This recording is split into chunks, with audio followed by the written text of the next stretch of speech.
नमस्कार, Byju's IAS Hindi platform पर आपका स्वागत है। आज हम लोग 6 नवंबर 2021 के द हिंदू समाचार पत्र का विश्लेषण करेंगे, जो कि आपके आगामी संघ लोक सेवा आयोग की मुख्य परीक्षा एवं प्रारंभिक परीक्षा के दृष्टिकोण से लाभदायक सिद्ध हो सकती है। तो आइए सबसे पहले इस सत्र के विषय की चर्चा करते हैं।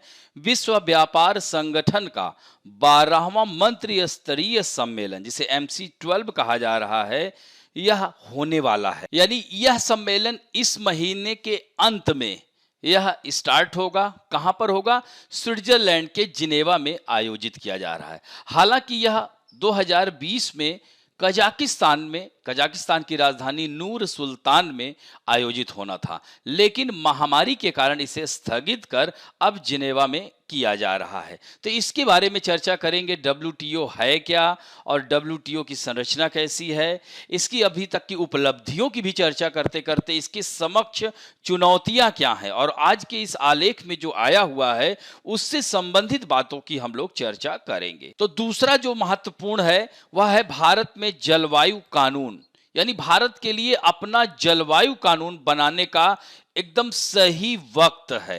यानी COP26 जो 31 अक्टूबर से 12 नवंबर तक चल रही बैठक है, तो इस शिखर सम्मेलन में भारत ने कहा है कि वह जलवायु समाधान का हिस्सा बनना चाहता है। तो यह बहुत ही आवश्यक है, क्योंकि भारत में विभिन्न प्रकार की आपदाएं जैसे चक्रवात है, तो इसके लिए क्या समाधान है, इन सब के बारे में जानकारी हासिल करने हेतु एक जलवायु कानून आवश्यक है। तो इसके बारे में हम लोग चर्चा करेंगे। फिर तीसरा टॉपिक है विश्वास बरकरार रखना।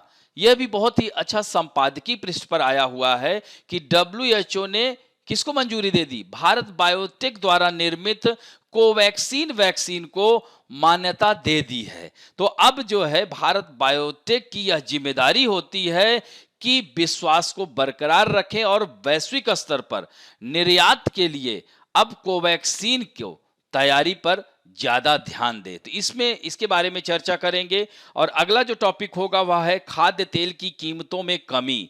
तो टैक्स के साथ साथ और कई उपाय किए गए जिसकी वजह से खाद्य तेलों की कीमतों में कमी दिख रहा है। तो इन सब बातों पर चर्चा करेंगे कि किस वजह से यह कम हो रहा है। तो इन बातों के बारे में चर्चा करेंगे। और अंतिम टॉपिक होगा गोवा मैरीटाइम कॉन्क्लेव। यह तीसरा संस्करण होगा। इसमें हिंद महासागर क्षेत्र की नौसेना एजेंसियां भाग लेंगी और इसमें 12 अन्य तटीय राज्यों के बीच प्रभावी ढंग से निपटने के लिए विचार विमर्श होगा। आपस में एक दूसरे की सूचनाओं का आदान प्रदान करेंगे।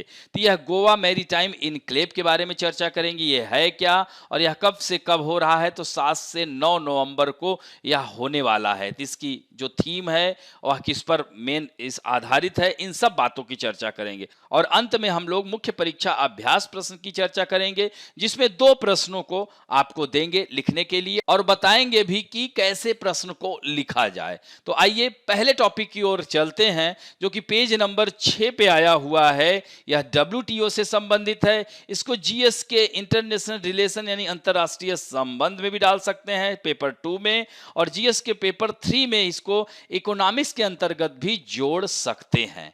तो एक एक करके आइए इस पर डिस्कस करते हैं। सबसे पहले महत्वपूर्ण है, यानी कि अब इसमें जो होने वाली बैठक है विश्व व्यापार संगठन। तो थोड़ा सा पहले हम आपको एक ओवरव्यू दे देते हैं कि यह विश्व व्यापार संगठन है क्या, इसमें क्या इसके जो है, अगर हम बात करें तो WTO को वर्ष 1947 यानी इसको GATT कहा जाता है, general agreement on tariff and trade इसको कहा जाता है, GATT के स्थान पर इसे अपनाया गया था। तो WTO के निर्माण की पृष्ठभूमि GATT के उरुग्वे दौर की वार्ता में तैयार की गई थी और 1 जनवरी 1995 को इसकी स्थापना की गई थी। तो इस तरह से मार्केस समझौते के रूप में ही जाना जाता है WTO की स्थापना। तो ये भी ध्यान रखेंगे। और यह एक अंतर्राष्ट्रीय संगठन है जो देशों के मध्य व्यापार के नियमों को विनियमित करता है और इसका हेडक्वार्टर जिनेवा में स्थित है स्विट्जरलैंड के, और इसमें वर्तमान में 164 सदस्य हैं।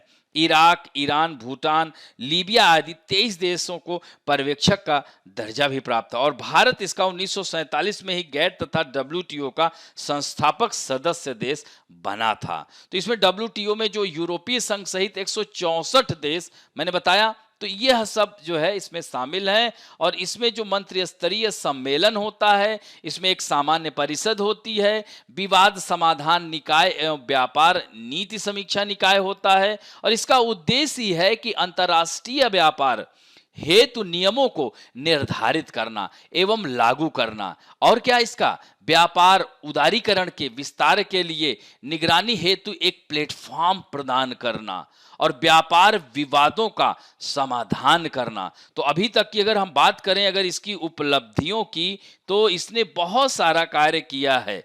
चूंकि डब्ल्यूटीओ वस्तुओं और सेवाओं के वैश्विक व्यापार हेतु बाध्यकारी नियमों को निर्माण और सीमा पार व्यापार गतिविधियों को बढ़ावा देने हेतु सुविधाएं प्रदान करता है। तो यह व्यापार की वैश्विक सुविधा देता है।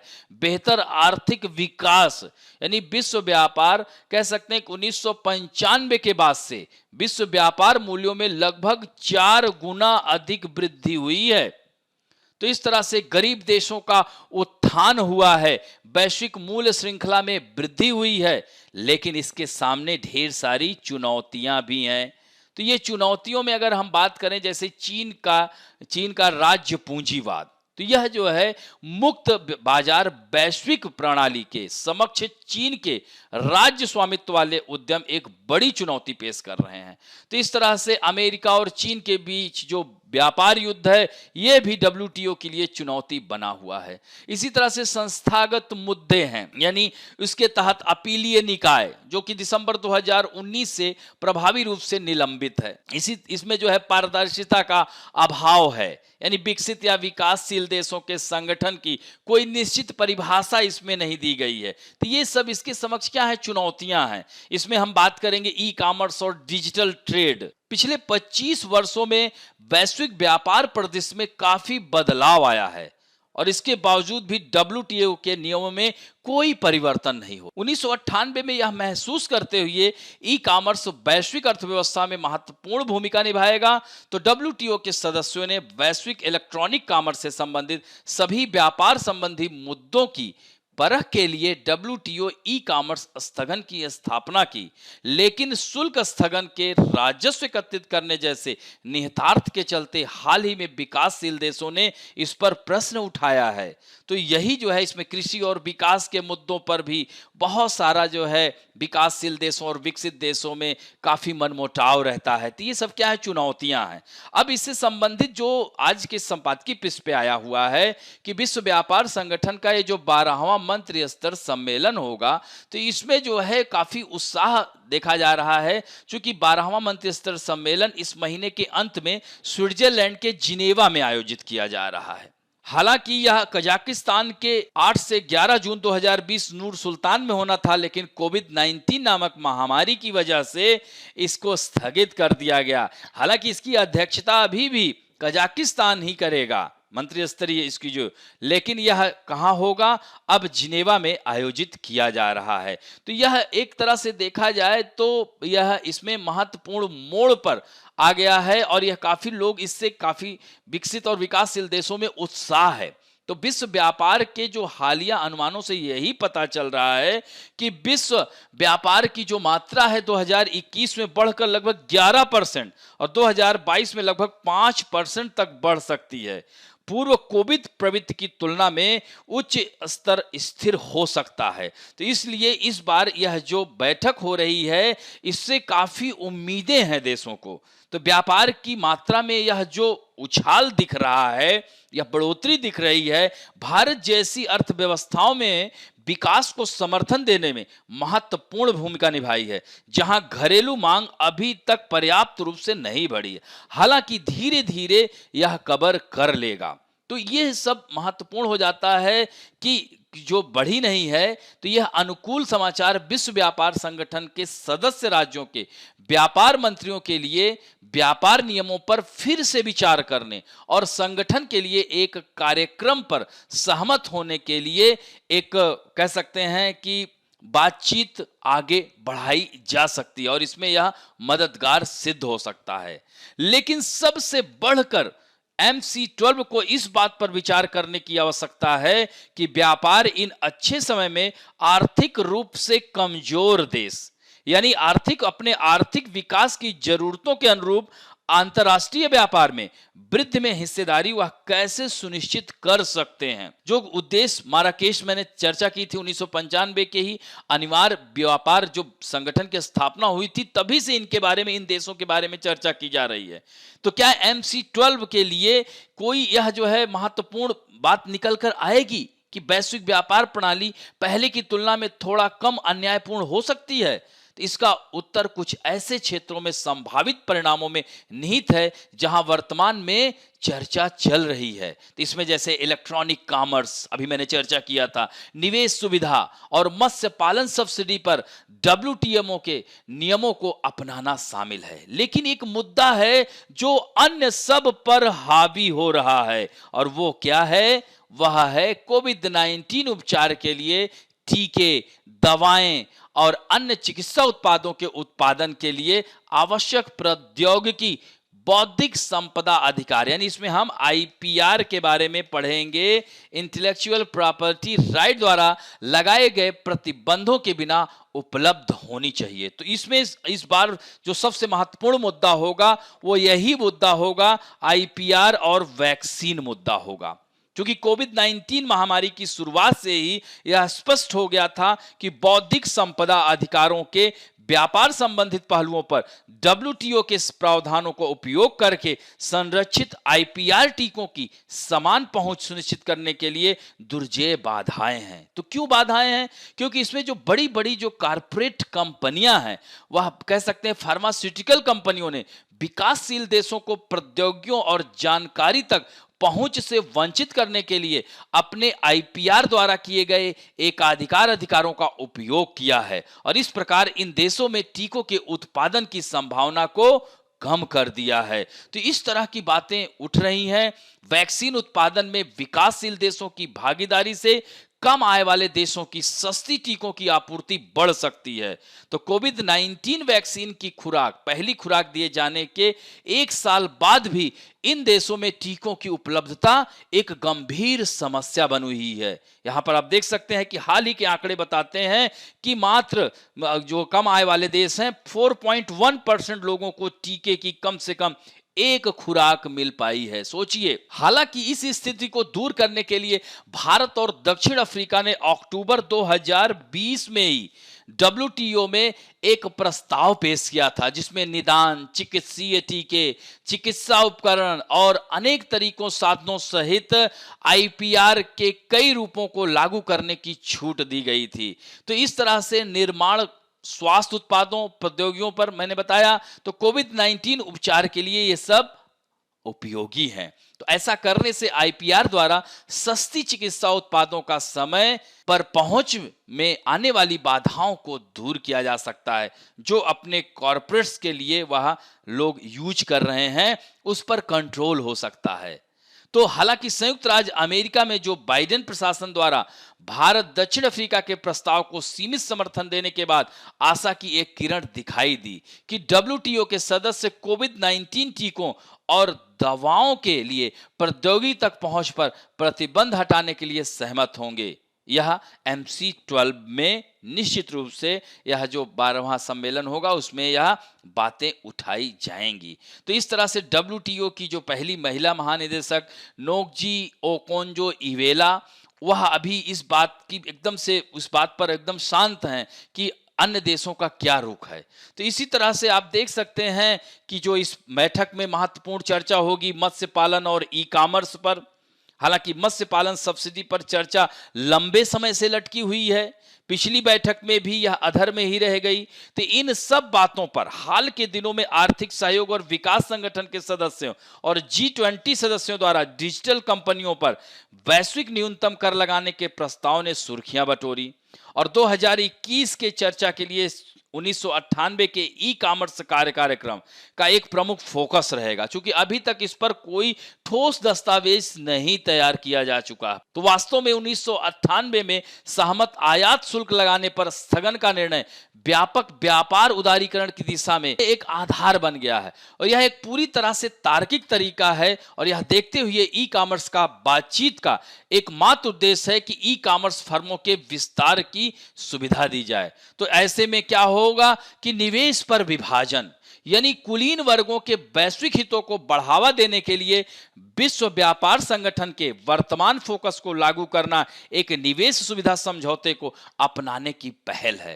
यानी विश्व व्यापार संगठन में निवेश पर मूल प्रावधानों को शामिल करना अधिक विभाजनकारी मुद्दों में से एक रहा है। और 2001 में दोहा मंत्रिस्तरीय घोषणा में निवेश पर एक कार्यक्रम शामिल था, लेकिन इसे जल्द ही तालिका से हटा दिया गया। तो यह जो है निवेश पर बहुपक्षीय समझौते के माध्यम से विदेशी निवेशकों के अधिकार, एक निवेश सुविधा ने इस तरह के एक निवेश समझौते को समाप्त करने के पुराने एजेंडे को फिर से पेश किया है। और इस बैठक में निश्चित रूप से इस पर बातचीत अंतिम रूप में हो सकती है। जो निष्कर्षता यही कहा जा सकता है कि वैश्विक कुलीन वर्गों के पक्ष में पूर्वाग्रह के अलावा विश्व व्यापार संगठन में मौजूदा बातचीत प्रक्रिया मौलिक रूप से त्रुटिपूर्ण है, और ई कॉमर्स और निवेश सुविधा पर बातचीत विश्व व्यापार संगठन की संपूर्ण सदस्यता द्वारा पारदर्शी तरीके से दिए गए जनादेश द्वारा नहीं की जा रही, जो विश्व व्यापार संगठन के उद्देश्यों के अनुरूप भी है। और इसके बजाय इन वार्ताओं की उत्पत्ति तथाकथित संयुक्त वक्तव्य पहल, जिसे JSI कहा जाता है, के लिए हुई है। तो इस तरह से इसके बाद ही बाकी सदस्यता को टेक इट लीव इट के आधार पर पेश किया जाएगा। तो यह पूरी प्रक्रिया WTO के तहत नियम आधारित बहुपक्षीय व्यापार प्रणाली के अस्तित्व के लिए हानिकारक है, क्योंकि भारत और दक्षिण अफ्रीका ने इस साल की शुरुआत में ही संयुक्त वक्तव्य पहल के खिलाफ जबरदस्त तर्क दिया था। अब बढ़ते हैं दूसरे महत्वपूर्ण खबर की ओर, और वह है पेज नंबर 6 पे ही, यह भी संपादकीय पृष्ठ पर आया हुआ है। The right time for India to have its own climate law, यानी जो है जलवायु कानून की आवश्यकता के लिए भारत के पास एकदम सही समय है। तो इसमें जो भारतीय इंडियन प्रपोजल है, भारत ने जो प्रस्ताव रखा है, और करंट लॉज एंड गैप्स, यह सब बात करेंगे। क्रिएट ए कमीशन, एक आयोग की स्थापना की जानी चाहिए। Tracing carbon footprint, need for accountability, यानी जवाबदेही आवश्यक है। तो इन सब बातों पर एक एक करके आइए चर्चा करते हैं। तो भारत में जलवायु कानून बनाने का यह एकदम सही समय है। तो इस पर जो महत्वपूर्ण बात की जा रही है कि चूंकि अभी COP26 31 अक्टूबर से बैठक शुरू हुई, 12 नवंबर तक चलेगी। तो स्कॉटलैंड के ग्लासगो में जलवायु शिखर सम्मेलन में भारत ने कहा है कि वह जलवायु समाधान का हिस्सा बनना चाहता है। तो इसमें जो भारतीय प्रस्ताव में आपने देखा होगा, हमारे देश के प्रधानमंत्री ने एक पंचामृत समाधान की घोषणा की, जिसका उद्देश्य यह कि जीवाश्म ईंधन पर निर्भरता और कार्बन की तीव्रता को कम करना है। यानी 2030 तक 50% तक नवीकरणीय ऊर्जा के हिस्से को बढ़ाना है, यानी जैसे सोलर एनर्जी, इलेक्ट्रॉनिक वाहनों को बढ़ाना है और जीवाश्म ईंधन को घटाना है। तो भारत के लिए जलवायु न्याय, कार्बन स्पेस, पर्यावरण संरक्षण के अपने लक्ष्यों पर खड़े रहते हुए एक जलवायु कानून स्थापित करने पर विचार करने का यह एकदम सही समय है। तो ग्लासगो जो है महत्वपूर्ण कह सकते हैं 2015 पेरिस समझौते के व्यवहारिक कार्यान्वयन के लिए यह कह सकते हैं आगे का कार्य कर रहा है। तो जैसे जैसे कोविड-19 महामारी और प्राकृतिक आपदाओं के जैविक और पर्यावरणीय तनाव से उबर रहे हैं, जलवायु परिवर्तन भी कह सकते हैं कि यह व्यक्तिगत हो गया है। तो कौन सा कानून जलवायु को कवर करता है? सबसे महत्वपूर्ण बात यहां पर यही आती है कि कहा जा सकता है कि वर्तमान में कौन सा कानून है। तो पहला सबसे महत्वपूर्ण है कि मौजूदा जो कानून जलवायु परिवर्तन से निपटने के लिए पर्याप्त नहीं है, क्योंकि हमारे पास पर्यावरण संरक्षण अधिनियम 1986, वायु प्रदूषण की रोकथाम नियंत्रण अधिनियम 1981, जल प्रदूषण की रोकथाम अधिनियम 1974 है, जो कि काफी नहीं है। फिर भी जलवायु वास्तव में पानी या हवा थोड़ी है। उदाहरण के लिए कौन सा कानून चक्रवात के प्रभावों को कवर करेगा या भविष्य के जलवायु प्रभावों को कम करने के लिए काम करेगा, और न ही हम पर्यावरण जलवायु उल्लंघनों से निपटने के लिए तैयार हैं। तो पर्यावरण अधिनियम जलवायु के उल्लंघन से निपटने के लिए पूरी तरह से अपर्याप्त है। और दूसरा जो इसमें महत्वपूर्ण बिंदु है कि जलवायु कार्रवाई, अनुकूलन, शमन को एकीकृत करने और प्रगति निगरानी की आवश्यकता है। यह बहुत महत्वपूर्ण हो जाता है, चूंकि व्यापक जलवायु कार्रवाई न केवल तकनीकी जैसे ऊर्जा स्रोतों या कार्बन तीव्रता को बदलना है, बल्कि प्रकृति आधारित भी है, जैसे पारिस्थितिकी तंत्र की बहाली पर जोर देना, प्राकृतिक खतरे को कम करना, कार्बन सिंक बढ़ाना, और अंततः भारत की स्थिति ऐसे मामले में अद्वितीय है। तो इस तरह से गरीबी बढ़ने से जलवायु कार्रवाई नहीं हो सकती, और हमारे बताए गए अक्षय ऊर्जा लक्ष्य इसमें शामिल हैं। तो उदाहरण के लिए अक्षय सौर या पवन ऊर्जा के लिए 500 गीगावाट लक्ष्य, गैर जीवाश्म स्रोतों से स्थापित बिजली क्षमता, गंभीर रूप से लुप्त प्राय घास के मैदान और ग्रेट इंडियन बस्टर्ड जैसे रेगिस्तानी पक्षियों को खतरे में डाल सकता है, क्योंकि वह इन टक्कर से मर जाते हैं, और रेगिस्तान में तार से बहुत सारे जीव जंतुओं को नुकसान की भी। तो इस तरह से यह सब देखिए, हर चीज का इफेक्ट है तो साइड इफेक्ट भी होता है। तो इस तरह से एक कमीशन बनाने की आवश्यकता है। तो एक जलवायु कानून दो पहलुओं पर विचार कर सकता है। पहला तो एक जलवायु परिवर्तन के लिए कार्य योजनाओं की निगरानी करने वाली संस्था का निर्माण करना, यानी एक जलवायु परिवर्तन पर आयोग की स्थापना की जा सकती है, जिसमें निर्देश जारी करने और जलवायु परियोजनाओं और कार्यक्रमों के कार्यान्वयन की निगरानी करने की शक्ति और आधार होगा। और आयोग के पास यह सुनिश्चित करने के लिए दीवानी न्यायालयों की शक्तियों के साथ अर्ध न्यायिक शक्तियां भी हो सकती हैं, और उसके निर्देशों का अक्षरशः पालन किया जाए। तो इसे एक तकनीकी समिति द्वारा सहायता प्रदान की जानी चाहिए, जो आयोग को अपने कार्यों के निर्वहन में सलाह दे सके, और साथ ही विभिन्न निजी और सार्वजनिक एजेंसियों को उनके जलवायु संबंधी दायित्वों को पूरा करने में मार्गदर्शन कर सके। और एक उदाहरण के रूप में आयोग उन एजेंसियों या संस्थानों को देख सकता है जिनका जलवायु या पर्यावरण पर प्रतिकूल प्रभाव पड़ता है। तो यह जो है, और निम्न ऊर्जा मार्गों को सुझाव देते हुए इनका पालन किया जाता है। तो यह एक कमीशन बहुत ही आवश्यक है। और ट्रेसिंग कार्बन फुटप्रिंट, तो यह हमारे पास ऊर्जा दक्षता ब्यूरो है, लेकिन समग्र कार्बन दक्षता की भी आवश्यकता है, जो इलेक्ट्रॉनिक्स से परे है। नेशनल ग्रीन ट्रिब्यूनल में हाल के एक मामले में पता चला है कि नेशनल थर्मल पावर कॉर्पोरेशन ने छत्तीसगढ़ में 1999 में पर्यावरण मंजूरी दिए जाने के दशकों बाद भी रेलवे पर तिरपाल के साथ कोयला वैगनों को कवर नहीं किया था। इसी तरह से 2020 में सुप्रीम कोर्ट ने 1 महीने के भीतर वैगनों को कवर करने का निर्देश देते हुए एक आदेश भी पारित किया था। कोयले के उपयोग से अंतिम उत्सर्जन होगा, लेकिन गैर जिम्मेदार परिवहन के माध्यम से हवा में उगने वाली सांस की कोयले की धूल का मुद्दा अभी भी बना हुआ है। तो इस तरह से यह आप देख सकते हैं कि इसमें जो है, ये अभी तक इस पर कोई कार्रवाई, यानी कि जैसे दिल्ली में प्लास्टिक की थैलियों पर प्रतिबंध एक विफलता है, क्योंकि प्लास्टिक बैग के विकल्प को वास्तव में कोई भी नासमझ पर्यावरण विभाग द्वारा बड़े पैमाने पर नहीं किया जा रहा है। इस पर कोई ठोस कार्रवाई नहीं की जा रही है। आज वर्तमान में वहां पर वायु प्रदूषण आप देख रहे हैं कि लोग सांस लेने में लोगों को दिक्कत हो रही है। तो एक राज्य में सफल होने के लिए प्लास्टिक बैग पर प्रतिबंध लगाने के लिए पड़ोसी राज्यों से समान प्रतिबद्धता की आवश्यकता होती है, और प्लास्टिक आधारित उत्पादों के लिए बड़े पैमाने पर विकल्प पर विचार करने, नवाचार और कार्यान्वयन को देखते हुए एक जलवायु आयोग के नेतृत्व में एक राष्ट्रव्यापी हस्तक्षेप उपयोगी होगा। और जवाबदेही की जरूरत, तो जब हम खतरों का सामना करते हैं तो हमें लघु, मध्यम, दीर्घकालीन स्तरों पर दायित्व और जवाबदेही की एक प्रणाली की आवश्यकता होती है। इसका मतलब कानूनी रूप से लागू करने के योग्य राष्ट्रीय जलवायु परिवर्तन योजना भी है, जो सिर्फ नीतिगत दिशा निर्देशों से परे है। तो क्या जलवायु संबंधी अनियमितताएं, क्या इस पर कोई कार्य अभी तक नहीं किया जा सका है? सिर्फ हम भगवान भरोसे हैं? तो 2016 में नेशनल ग्रीन ट्राइब्यूनल के एक आदेश में अदालत ने उत्तराखंड के पौड़ी में 2013 में आई बाढ़ तो सुना ही होगा, उसमें आए हुए नुकसान की जांच की।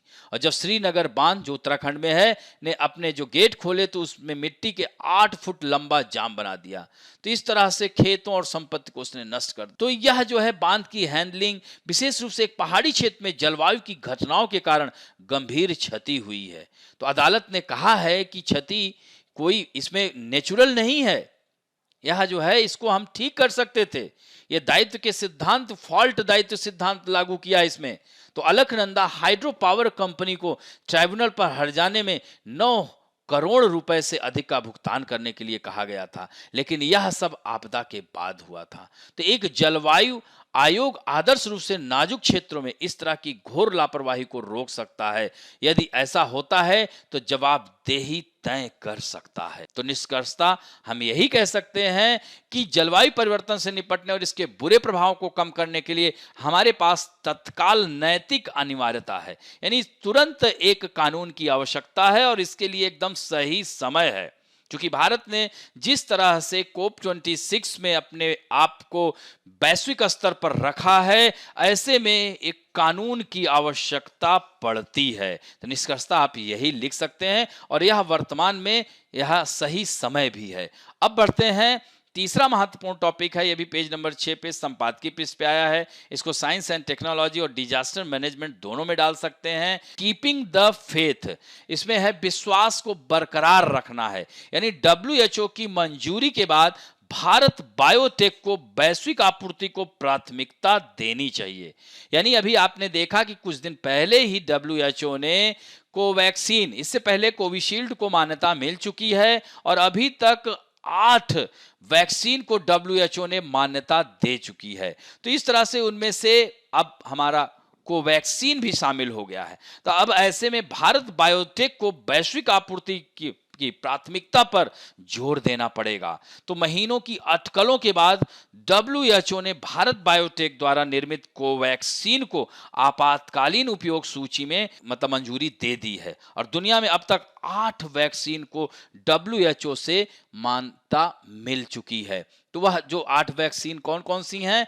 तो मॉडर्ना है, फाइजर बायोएनटेक है, जॉनसन एंड जॉनसन है, ऑक्सफोर्ड एस्ट्रेजेनिका है, कोविशील्ड है, साइनोफार्म है, साइनोवैक है और कोवैक्सीन 8वीं हुई है। मेडिकल जर्नल के अनुसार लैटिन अमेरिका में 4 में से केवल 1 आबादी को वैक्सीन की खुराक मिली है। तो ऐसे में अब भारत बायोटेक को WHO के विश्वास पर खरा उतरना होगा और अंतर्राष्ट्रीय यानी वैश्विक आपूर्ति पर प्राथमिकता देनी ही होगी। तो इस तरह से कोवैक्सीन एक स्वदेशी निष्क्रिय होल वायरियन वैक्सीन है, जिसे अच्छी तरह से स्थापित प्रोटोकॉल के आधार पर विकसित किया गया है और इसके कई फायदे हो सकते हैं। अब देखिए, जो वैक्सीन को WHO मान्यता देता है तो उससे क्या फायदे होते हैं। तो WHO से मान्यता देने, जैसे पहला है विदेश यात्रा में दिक्कत नहीं होगी। अगर कोवैक्सीन आप लगवाए हैं और WHO ने मान्यता नहीं दी है तो आप दूसरे देश नहीं जा सकते। तो WHO से मान्यता न होने के चलते अभी तक कई देशों में भारतीय लोगों की यात्रा कई तरह से प्रतिबंध लगे हुए थे। जो लोग कोवैक्सीन लगवा कर जाते थे उन्हें सामान्य यात्रियों की तरह ही कोरोना टेस्ट कराना पड़ता था। तो कई देशों में वैक्सीन लगवाने के बाद भी क्वारंटाइन होना पड़ता था। इसके अलावा उन्हें WHO से मान्यता प्राप्त वैक्सीन लगवानी पड़ती थी। अब ऐसा नहीं होगा। तो कोवैक्सीन लगवा चुके लोग अब वैक्सीनेशन का सर्टिफिकेट दिखाकर आसानी से दुनिया के किसी भी देश की यात्रा कर सकेंगे। दूसरा महत्वपूर्ण है, दुनिया भर में इसकी सप्लाई होगी। वही मैंने कहा ना कि अभी हर 4 में से 1 को ही मिल पाया है। तो कोवैक्सीन को भारत बायोटेक और ICMR ने मिलकर तैयार किया है। तो यह देश की पहली स्वदेशी निर्मित कोरोना वैक्सीन है। तो डब्ल्यूएचओ से मान्यता मिलने के बाद अब बड़े पैमाने पर कोवैक्सीन की सप्लाई दुनिया भर में हो सकेगी। तो इससे क्या होगा, हमारी अर्थतंत्र भी मजबूत होगा, अर्थव्यवस्था हमारी सुदृढ़ होगी। और तीसरा जो महत्वपूर्ण है, विदेशों में भी ट्रायल संभव हो सकेगा। यानी कोवैक्सीन को और ज्यादा इफेक्टिव बनाने के लिए अब भारत बायोटेक और आईसीएमआर दुनिया के अन्य देशों में भी इसका ट्रायल कर सकेंगे, इसका क्लिनिकल परीक्षण कर सकेंगे। तो डब्ल्यूएचओ से मान्यता मिलने के बाद कोई भी देश आसानी से ट्रायल की मंजूरी दे सकेगा। और अगला क्या इसका लाभ हो सकता है, विदेशी कंपनियों के साथ मिलकर कर सकेंगे उत्पादन। यानी डब्ल्यूएचओ की मान्यता के बाद स्वास्थ्य मंत्रालय दुनिया के बड़े वैक्सीन निर्माताओं को कोवैक्सीन के उत्पादन की मंजूरी दे सकती है। तो इससे कोवैक्सीन का ज्यादा उत्पादन होगा और दुनिया के बाकी देशों में आसानी से सप्लाई बढ़ जाएगी और विदेश नीति भी इससे हमारी मजबूत होगी। इसको कहा ही जा रहा है वैक्सीन डिप्लोमेसी। कोविशील्ड की तरह अब कोवैक्सीन को भी भारत सरकार अपने मित्र देशों को दे सकेगी। इससे भारत की विदेश नीति मजबूत होगी और अन्य देशों से भारत के रिश्ते और अच्छे होंगे। और डब्ल्यूएचओ से मान्यता प्राप्त वैक्सीन की डिमांड दुनिया में काफी ज्यादा है। तो यह जो है आप देख सकते हैं, यह संपादकीय पृष्ठ पर आया हुआ है। तो अभी यहां पर कुछ यही कयास लगाए जा रहे हैं कि यह वैक्सीन भारत में ही जब सब लोगों को नहीं पहुंचा पा रही है तो कैसे अंतर्राष्ट्रीय स्तर पर यह मुहैया करा पाएगी। तो यह ध्यान देने के लिए आवश्यकता है भारत बायोटेक कंपनी को। यानी कह सकते हैं कि डब्ल्यूएचओ के प्रमुख उद्देश्यों में से एक है कि सभी देशों में कम से कम 40% लोगों को वर्ष के अंत तक टीका लगाया जाना। तो इसमें जो है कोवैक्सीन भी एक महत्वपूर्ण भूमिका निभा सकती है। हालांकि भारत बायोटेक के पास करोड़ों टीकों के उत्पादन का वर्षों का अनुभव है, लेकिन कोवैक्सीन की आपूर्ति में तेजी लाने का पैमाना अब तक इसकी क्षमता से परे रहा है। तो जुलाई के बाद से किसी भी महीने में भारत बायोटेक ने वास्तव में टीके की आपूर्ति का वादा किया है, जबकि 107 करोड़ से अधिक लोगों को टीके दिए जा चुके हैं, जिसमें केवल 12% को कोवैक्सीन प्राप्त हुआ है। तो भारत में कई लोगों को कोविशील्ड का टीका लगाया गया है। इसके अलावा इससे पहले कि केंद्र सार्वजनिक आपूर्ति का 75% से अधिक लेने के लिए सहमत हो, तो कोवैक्सीन ने कोविशील्ड की तुलना में काफी लागत लाभ भी नहीं दिया है और कुछ मामलों में यह महंगा भी है। यही कारण है कि लोग इससे लगवाने से परहेज करते हैं। तो भारत बायोटेक हालांकि जुलाई में अपनी आपातकालीन लिस्टिंग प्रक्रिया के तहत अपने टीके के लिए डब्ल्यूएचओ की मंजूरी जल्द से प्राप्त करने के लिए आगे बढ़ा, लेकिन भारत में केंद्रीय औषधि मानक नियंत्रण संगठन द्वारा रैपिड फायर क्लियरेंस के विपरीत डब्ल्यूएचओ की मूल्यांकन प्रक्रिया काफी अधिक शामिल हो गई।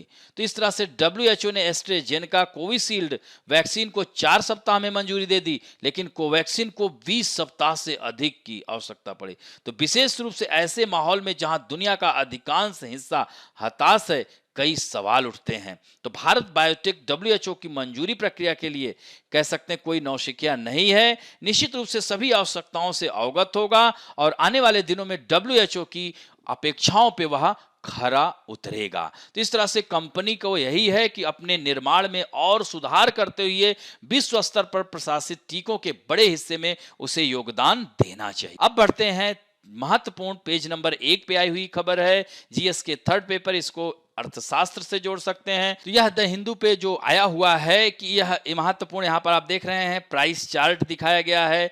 तो यहाँ पर देख रहे हैं ना कि palm oil, soybean, groundnut, sunflower, mustard जो खाद्य तेल हैं, एडिबल ऑयल प्राइस है, इसमें कमी हो रही है, कमी की प्रवृत्ति दिख रही है। तो खाद्य तेलों में जो कीमतों में कमी की जो प्रवृत्ति दिख रही है, उसके पीछे क्या कारण है? सरकार ने क्या ऐसा किया कि यह तेलों के दाम घटना शुरू हो गया है? तो शुल्क में कटौती, स्टॉक की सीमा ने खाद्य तेल की कीमतों को कम करने में मदद की है। अधिकांश प्रमुख खाना पकाने के तेलों की कीमतें दिल्ली में 5 से 10 रुपए प्रति लीटर और अन्य शहरों में 20 रुपए तक गिर गई है। तो इस तरह से जो खाद्य सचिव हैं सुधांशु पांडे ने कहा कि यह वैश्विक स्थिरीकरण का भी श्रेय दिया, चूंकि वैश्विक रूप से पिछले 15 दिनों में यह दाम इसका स्थिर रहा, जिसकी वजह से यह दाम अब घट रहा है। कीमतों के साथ साथ शुल्क में कटौती और स्टॉक सीमा जैसे जो उपाय किए गए, इसकी वजह से इसका दाम नीचे गिर रहा है। तो हालांकि खाना पकाने के तेल के लिए राष्ट्रीय औसत खुदरा कीमतों में थोड़ा बदलाव भी दिखा है और सरसों के तेल जो केवल घरेलू रूप से उत्पादित होता है कि कीमतों में बढ़ोतरी अभी भी जारी है। तो इसमें जैसे ब्रांडेड तेल कंपनियों ने भी नए स्टॉक के लिए दरों में संशोधन किया है। घरेलू खाद्य तेल की कीमतों में वैश्विक कीमतों के अनुरूप बढ़ी है। जैसे इंडोनेशिया, ब्राजील और अन्य देशों में जैव ईंधन के लिए खाद्य तेलों को उपयोग में लाने के बाद खाद्य तेलों की उपलब्धता कम हुई, जिससे कीमतों में बढ़ोतरी हुई। लेकिन अब जो है इसके विपरीत देखा जाए तो वैश्विक स्थिरता बनी, जिसके कारण यह कमी दिख रही है। हालांकि सरसों के तेल की कीमतों में उल्लेखनीय कमी अभी नहीं दिख रही है, लेकिन आयात शुल्क को युक्तिसंगत बनाने सहित सरकार द्वारा उठाए गए कदमों का असर सरसों के तेल की कीमतों पर भी पड़ेगा, निश्चित रूप से पड़ेगा, क्योंकि सरसों के तेल की कीमतों में भी गिरावट के रुझान देखे जा सकते हैं। सरसों की जो मौजूदा बुआई पिछले साल की तुलना में बेहतर है, क्योंकि रबी की फसल सरसों की बुआई का रकबा एक साल पहले की अवधि की तुलना में 11% बेहतर हुआ है। तब ऐसे में यही कयास लगाया जा रहा है कि आने वाले दिनों में सरसों के तेल में भी कमी आएगी, मतलब उसकी वृद्धि, मतलब उसकी जो दाम है उसमें वह घटेगा। तो इस तरह से वैश्विक खाद्य तेल की कीमतें पिछले 10 दिनों में उच्च स्तर पर ठहराव की स्थिति में बनी हुई हैं, लेकिन आयात शुल्क में कमी और जमाखोरों पर अंकुश लगाने के लिए स्टॉक सीमा लगाने जैसे अन्य कदमों से घरेलू कीमतों की कम करने में मदद मिली है।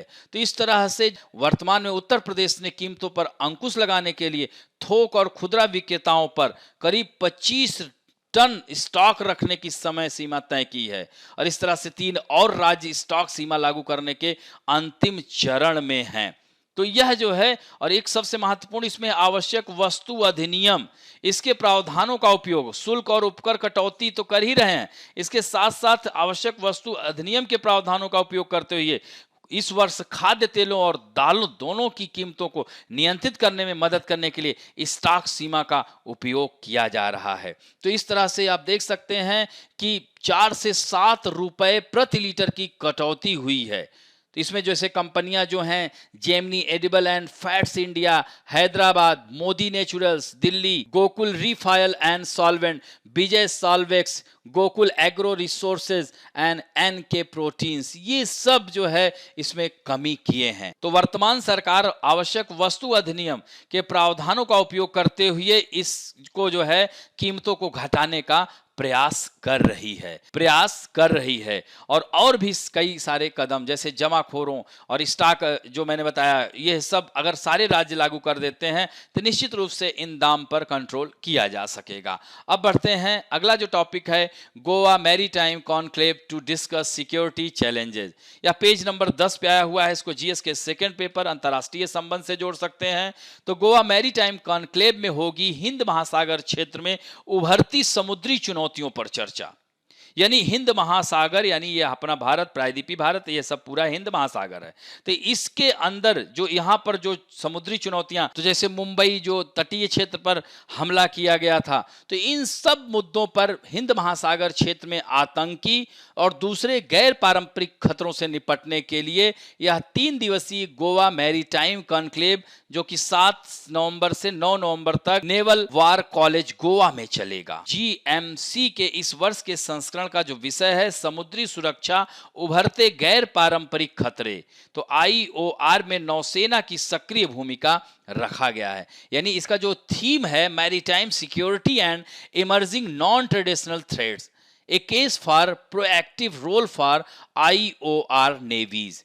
तो सम्मेलन जो नौसेना प्रमुख एडमिरल करमबीर सिंह के अलावा रक्षा सचिव और विदेश सचिव हर्ष सिंगला यह संबोधित करेंगे। तो इस तरह से गोवा मैरीटाइम कॉन्क्लेव का यह 3रा वर्ष है और इस साल भी बांग्लादेश, म्यांमार, श्रीलंका, यहाँ पर आप देख सकते हैं मानचित्र में हमने दिया है, तो यह सब जो है देश यहाँ पर यह सम्मिलित हो रहे हैं।